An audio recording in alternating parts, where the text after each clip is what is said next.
प्रिय श्रद्धालुओं, जय श्री कृष्णा, जय श्री राम, जय श्री राधे राधे, जय श्री माता।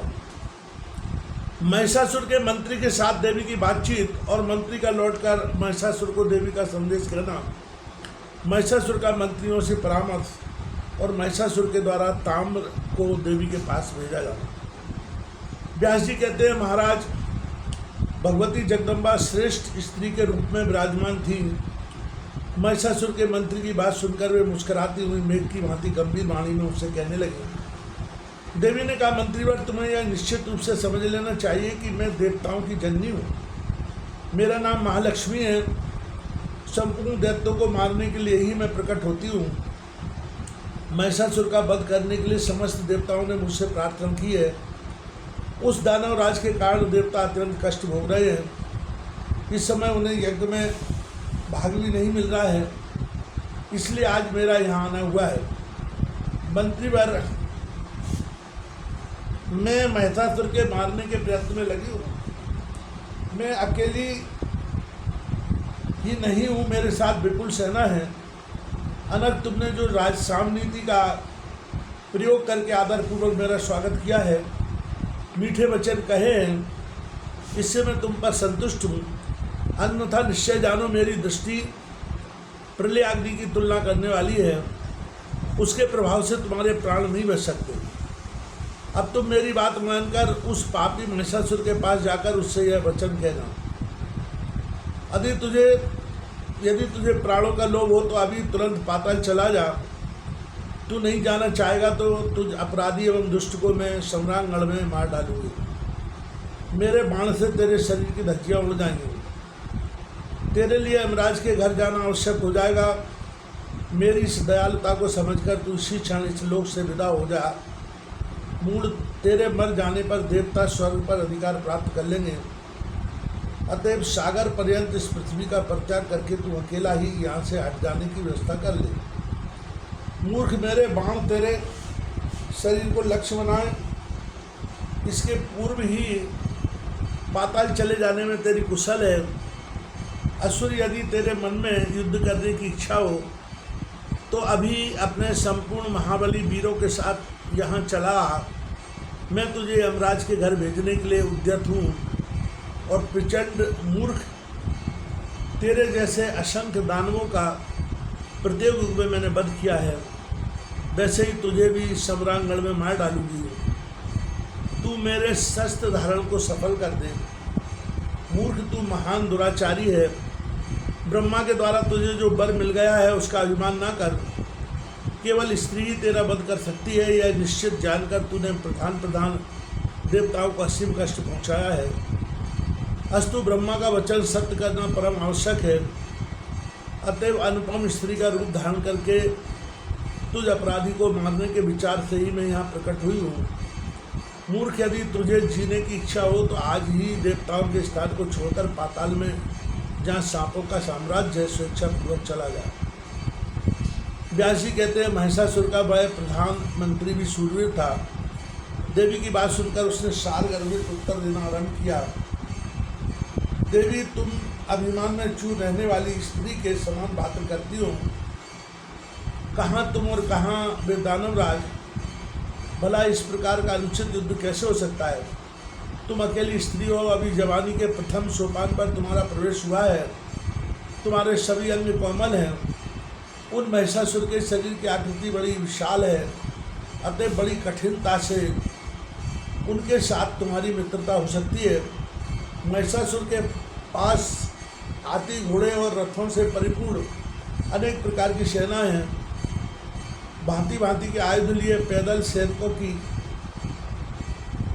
संख्या भी अमेय है। बामरू, जिस प्रकार मालती के फूल की मसर डालने में गजराज को कुछ भी परिश्रम नहीं करना पड़ता, वैसे ही महिषासुर के हाथ संग्राम में तुम्हारा अंत हो जाए, इसके लिए तुम्हें कुछ भी प्रयास नहीं करना पड़ेगा।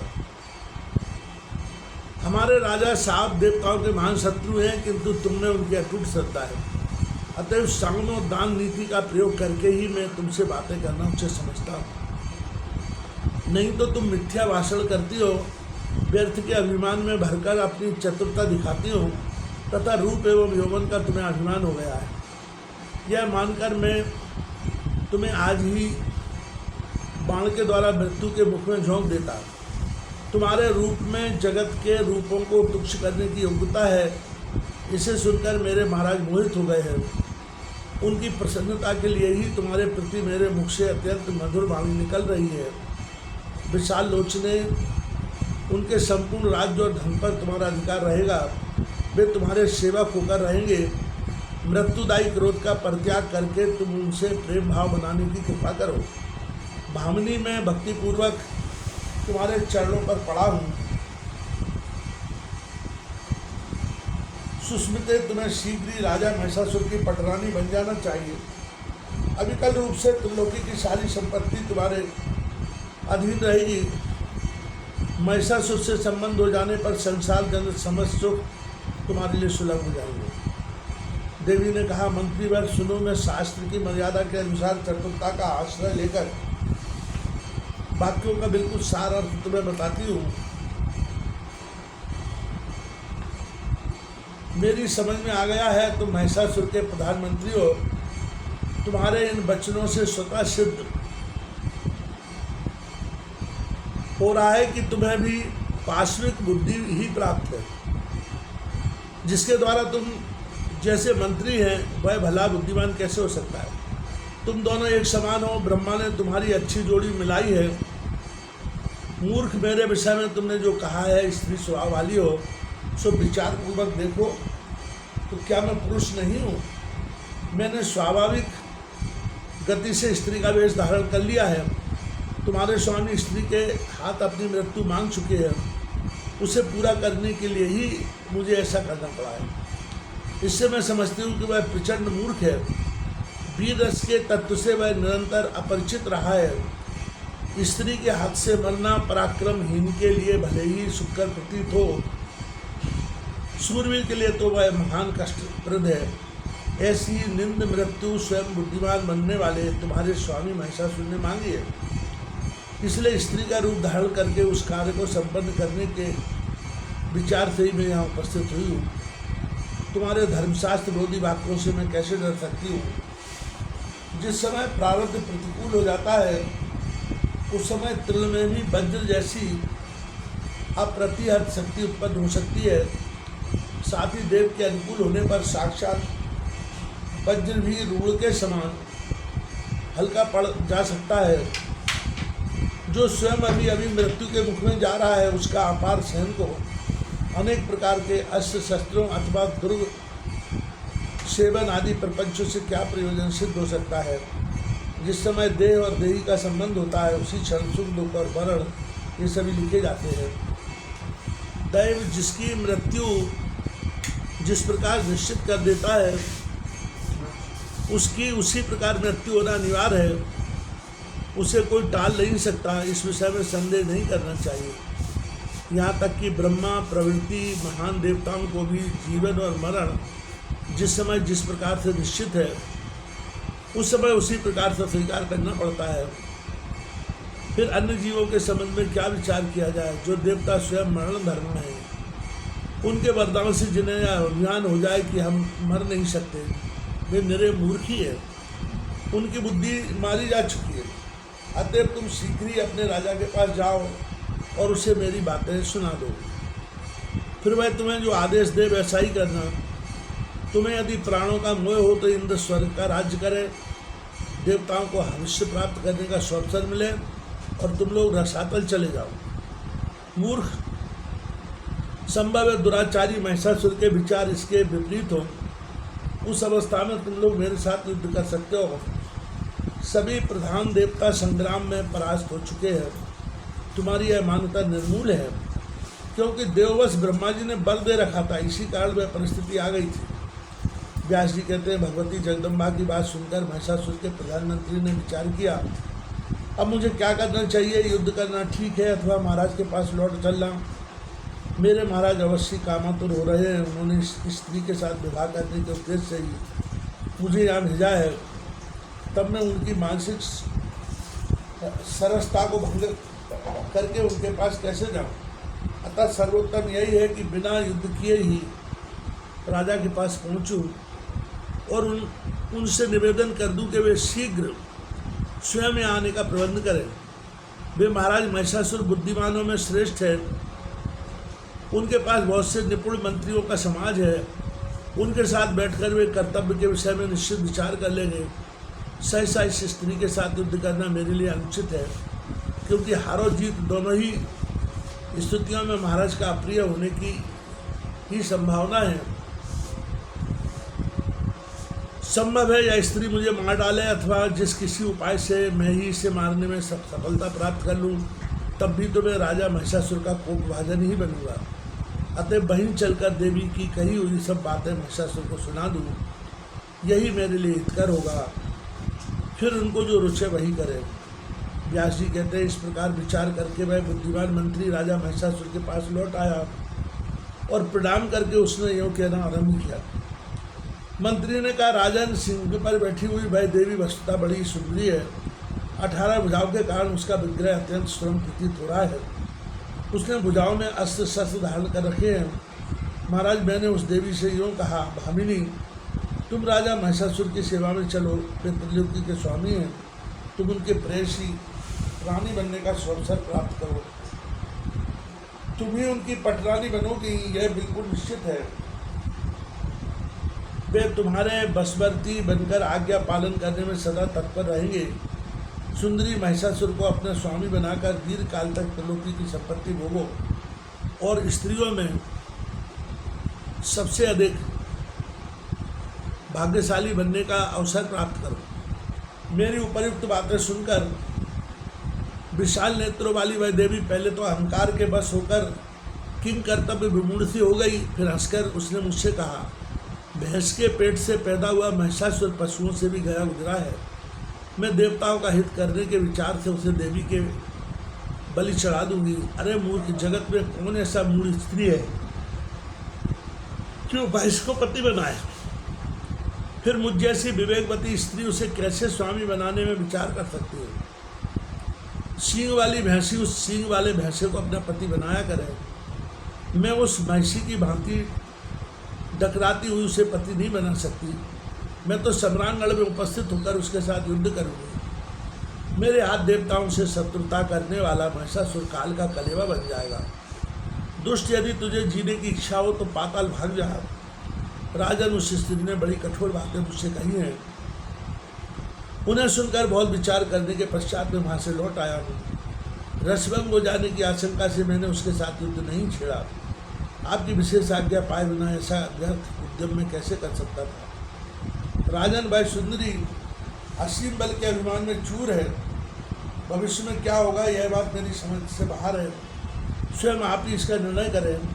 युद्ध करना या वहाँ से भाग जाना कौन सा काम कल्याणप्रद होगा, इसके अंतिम निर्णय तक पहुँचने में मेरी बुद्धि असमर्थ है। व्यास जी कहते हैं, मंत्री की बात सुनकर अभिमान में चूर रहने वाले महिषासुर ने अपने बूढ़े मंत्रियों को बुलाया और उनसे मंत्रणा की। राजा महिषासुर ने कहा, मंत्रियों, इस अवसर पर हमें क्या करना चाहिए? आप लोग शीघ्र अपना अंतिम निर्णय व्यक्त करें। सम्रासुर से संबंध रखने वाली माया की भांति देवताओं की रची हुई है माया ही सामने आ गई है। क्या इस कार्य में आप लोग परम प्रवीण हैं? तरह तरह के उपाय सोचने में आपकी बुद्धि कुशल है। ऐसी परिस्थिति आ जाने पर साम दान आदि उपायों में से किसका अवलंबन करना चाहिए, यह मुझे सूचित करें। मंत्री बोले, महाराज, प्रत्येक समय सत्य और प्रिय वचन ही बोलना चाहिए। विवेकी पुरुष हितकर कार्य के विषय में भली भांति सोच समझ कर ही अपना मत व्यक्त किया करते हैं। राजन, कुछ बातें तो सत्य और हितकर होती हैं, कितनी ही बातें प्रिय होते हुए भी अहितकर होती हैं। जैसे औषधि जगत में मनुष्यों को खाते समय अप्रिय होते हुए भी परिणाम में रोग नाश रूपी हित का साधक होता है। राजन, सत्य वचन सुनने और समर्थन करने वाले दुर्लभ हैं। सत्यभाषी का मिलना भी कठिन है। श्रोता को प्रसन्न करने के लिए झूठी बातें बकने वाले वक्ता बहुत मिल सकते हैं। राजन, यह विचार बड़ा ही गहन है। इस अवसर पर हम कैसे क्या करें, किस कार्य का परिणाम अच्छा होगा, अथवा बुरा इसे त्रिलोकी में कौन जान सकता है। राजा महिषासुर ने कहा, एक बार सब लोग अपनी अपनी बुद्धि के अनुसार मत व्यक्त करें। सबके विचार सुनकर मैं सोच लूँगा। कार्यकुशल पुरुष को चाहिए कि बहुत लोगों के मतों को जानकर उस पर बार बार विचार करें, फिर जो कार्य हितकर जचे उसे अपनाने की चेष्टा करें। व्यास जी कहते हैं, राजा महिषासुर के ऐसे वचन सुनकर महाबली विरूपाक्ष उसे प्रसन्न करते हुए झट बोल उठा। विरूपाक्ष ने कहा, राजन, यह एक साधारण स्त्री है। अभिमान में भरी होने के कारण इसके मुख से ऐसे वचन निकल रहे हैं। केवल डराने के लिए ही इसकी ऐसी बातें हैं, इसे आप समझ लीजिए। स्त्रियां बढ़ा चढ़ाकर बहुत सी ऐसी बातें बका करती हैं ताकि युद्ध में किसी प्रकार परास्त न हो सके, किंतु उनके असत्यपन और साहस को जानने वाला कौन पुरुष उनसे डर सकता है। राजन, आप त्रिलोकी पर विजय प्राप्त कर चुके हैं। इस समय एक साधारण स्त्री से भयभीत होना आपके लिए बिल्कुल अशोभन है। हाँ, किसी दीनहीन को मारने पर वीर पुरुष को जगत में कलंक अवश्य लग सकता है। अतः महाराज, मैं अकेले ही चंडी से युद्ध करने जा रहा हूँ। मैं उसे अवश्य मार डालूंगा। अब आप निर्भय हो जाएं। कुछ सैनिक मेरे साथ रहे। मैं अस्त्र शस्त्रों से सज धज कर जाऊँगा, जिससे प्रचंड पराक्रम वाली उस दुर्धर्ष स्त्री को परास्त कर सकूँ। अब आप मेरा बल देखिए। सर्पमय रस्सियों से बांधकर उसे आपके पास ले आऊँगा, फिर तो वह सदा आपके अधीन होकर रहेगी। व्यास जी कहते हैं, विरूपाक्ष की बात सुनकर दुर्धर्ष ने उसके वचन का अनुमोदन किया। उसने महिषासुर से कहा, राजन, बुद्धिमान विरूपाक्ष की वाणी बिल्कुल सत्य है। आप तो स्वयं ही विचार कुशल हैं। मेरी भी कुछ बातें सुनने की कृपा करें। अनुमान करने से ऐसा जच रहा है कि इस सुंदरी को कामदेव ने मथ डाला है। अपने रूप के अभिमान में प्रमत्त रहने वाली स्त्री प्रायः ऐसा भाव बनाया करती है। उसकी हार्दिक इच्छा है कि डरा धमकाकर आपको अपने बस में कर लिया जाए। स्वाभिमानी स्त्रियों के यही तो हावभाव है। उनके इस अभिप्राय को रसज्ञ पुरुष भली भांति समझ लेते हैं। यह तो उस कामनी की वक्रोक्ति मात्र है। ऐसी युक्ति अपने प्रियतम पति के लिए सदा लालायित रहती है। कोई काम शास्त्र का पारगामी पुरुष ही उसके अभिप्राय को समझ सकता है। उसने आपके प्रति जो यह कहा है कि तुम्हें मोर्चे पर बाणों से बीन दूंगी, कारण के जानने वाले विशिष्ट पुरुष इसके इस सारगर्भित वचन पर विचार करें। अपने यौवन का अभिमान रखने वाली स्त्रियों के बाण उनके कटाक्षी हैं, यह बात जगत प्रसिद्ध है। उसके व्यंग वचन पुष्पांजलि जैसे प्रतीत होते हुए भी दूसरे प्रकार के बाणों का काम करते हैं। राजन, उसके ऐसे बाण चलाने पर आप में कौन सी ऐसी शक्ति है जो उसका सामना कर सके? उससे तो आप परास्त हो ही जाएंगे। उसने जो यह कहा है कि मूर्ख, मैं देखते ही बाणों से तुमको मार डालूंगी, इसका अभिप्राय भी कुछ और ही है। पर इसके अनभिज्ञ पुरुष उसके इस भाव को नहीं समझ पाते। भाई कहती है, रण रूपी सैया पर तुम्हारा स्वामी मुझसे परास्त हो जाएगा।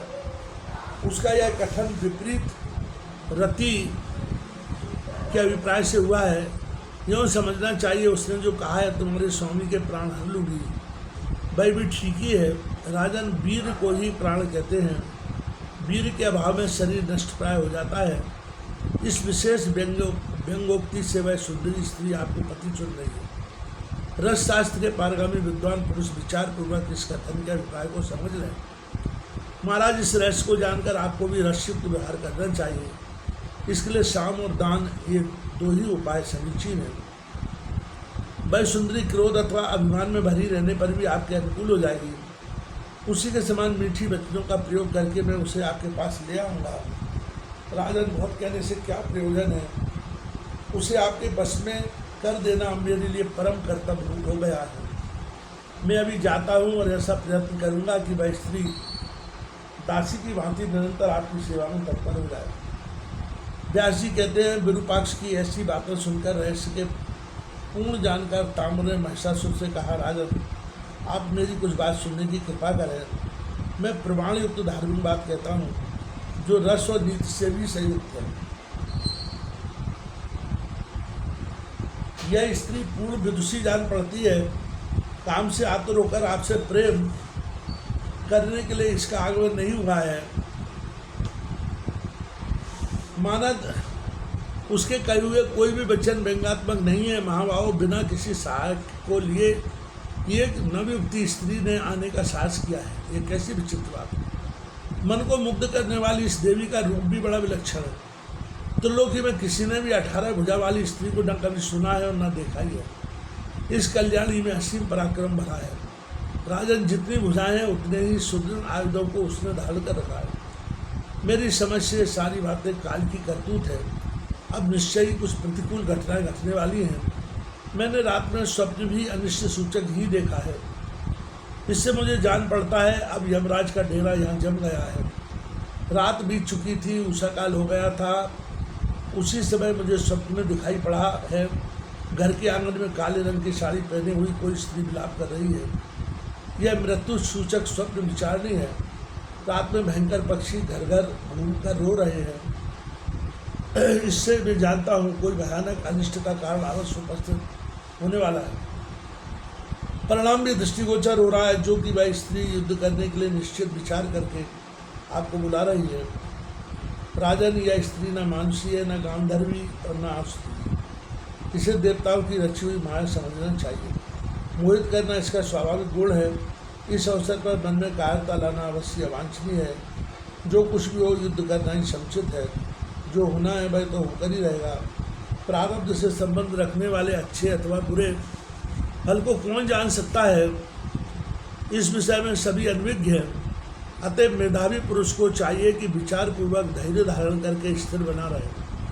राजन, मनुष्यों के जीवन और मरण के विषय में दैव का अमिट शासन चलता है। त्रिलोकी में कोई भी ऐसा पुरुष नहीं है जो उसे विफल करने में समर्थ हो सके। महिषासुर ने कहा, माँ भागताम्र, तुम युद्ध करने के लिए निश्चित विचार करके जाओ। उस स्वाभिमानी सुंदरी स्त्री को धर्मपूर्वक परास्त करके मेरे पास ले आना। यदि वह सुंदरी संग्राम में तुम्हारी अधीनता न स्वीकार करे, तब भी उसको तुरंत मार डालना अनुचित होगा। फिर किसी दूसरे ही प्रयत्न से उसे बस में करने की चेष्टा करनी चाहिए। अजी, तुम तो सर्व ज्ञान संपन्न वीर पुरुष हो। काम शास्त्र में भी तुमने सर्वोत्तम योग्यता प्राप्त की है। जिस किसी भी उपाय से सुंदरी को बस में कर लेना परम आवश्यक है। वीर महाभाव, तुम अभी एक विशाल सेना साथ लेकर वहाँ पहुँचो। जाकर बार बार विचार करके उसके हार्दिक अभिप्राय को समझने की चेष्टा करना। काम अथवा बैर किस उद्देश्य को लेकर वह यहाँ आई है, यह जानना बहुत आवश्यक है। अथवा वह किसकी माया है, सर्वप्रथम यह निश्चित करके उसके अभिलषित कार्य पर विचार करना चाहिए। इसके पश्चात अपनी योग्यता और बल के अनुसार युद्ध करना समुचित है। कायरता और निर्दयता दोनों ही बिल्कुल अवांछनीय हैं। उसके मन के अनुसार ही तुम्हें भी व्यवहार करना चाहिए। व्यास जी कहते हैं, ताम्र का मस्तक मृत्यु का आसन बन चुका था। उसने महिषासुर की उक्त बातें सुनकर सेना साथ ले ली और उसे प्रणाम करके वह युद्ध के लिए चल पड़ा। मार्ग में उस दुरात्मा दानव को यमराज के पथ को प्रदर्शित करने वाले बहुत से भयंकर अपशकुन दिखाई पड़े। उसका मन भय और चिंता से व्याकुल हो गया। आगे बढ़ पर ताम्र ने उन भगवती को देखा। उस समय देवी सिंह पर सवार थी। संपूर्ण देवता उनकी स्तुति कर रहे थे। समस्त आयुधों से उनकी अनुपम शोभा हो रही थी। ताम्र सामनीति का प्रयोग करके विनीत बनकर सामने खड़ा हो नम्रतापूर्वक मधुर वाणी में भगवती जगदम्बा से कहने लगा, देवी, मस्तक पर सुंदर सिंह धारण करने वाले दैत्य के सरदार महिषासुर तुम्हारे रूप और गुणों पर अपने को निछावर कर चुके। तुमसे अपना विवाह करने के लिए उनकी हार्दिक अभिलाषा है। विशाल नेत्रों से शोभा पाने वाली सुंदरी महिषासुर देवताओं के लिए भी अजय है। तुम उनका मनोरथ पूर्ण करो। उन्हें पति रूप से प्राप्त करके अद्भुत नंदन वन में बिहारने का अवसर प्राप्त करके हास्य मत खो। सर्वांग सुंदर शरीर के लिए सभी सुख सुलभ होते हैं। अतः ऐसे कमनीय कलेवर को पाकर सब प्रकार से सुख भोगना और दुख को दूर रखना ही तुम्हारे लिए समुचित है। कर्मभोरु, तुम्हें इतने आयुध धारण करने की क्या आवश्यकता है। कमल जैसे कोमल ये तुम्हारे हाथ पुष्पों के गेंद पकड़ने योग्य है। भोई रूपी धनुष के रहते हुए इस धनुष की क्या आवश्यकता है। तुम्हारे कटाक्ष अचूक बाण हैं, फिर इन लौकिक बाणों से क्या प्रयोजन है। संसार में युद्ध को दुख का मूल कारण समझा जाता है। इस रहस्य के जानकर मानव को युद्ध नहीं करना चाहिए। लोभासक्त अनुरागी व्यक्ति ही परस्पर लड़ते भिड़ते हैं। पुष्पों के द्वारा भी मारपीट करना अवांछनीय है, फिर तीखे तीरों से युद्ध करने की तो बात ही क्या है, क्योंकि अपने अंगों का छिद जाना किसी के लिए भी प्रसन्नता का कारण नहीं बन सकता। अतएव सुंदरी, तुम्हें कृपा करनी चाहिए। देवता और दानव सभी हमारे महाराज का सम्मान करते हैं। तुम उन्हें अपना स्वामी बना लो, वे तुम्हारे संपूर्ण मनोरथ पूर्ण करेंगे। सब प्रकार से तुम उनकी पटरानी बनकर रहोगी, इसमें किंचित मात्र भी संदेह नहीं है। देवी, मेरी बात मानो, इससे तुम्हें सर्वोत्तम सुख सुलभ होगा, यह निश्चित है। संग्राम में कष्ट भोगने के पश्चात विजयी हो जाना संदेह से मुक्त विषय नहीं है। सुंदरी, तुम्हें राजनीति का समय ज्ञान है। हजारों वर्षों तक संपूर्ण राज्य सुख भोगने की कृपा करो। तुम्हारा भावी सुशील पुत्र इस राज्य का उत्तराधिकारी होगा। अतः जवानी में भोग विलास करने के पश्चात बुढ़ापे में भी तुम सुख से जीवन व्यतीत करोगे।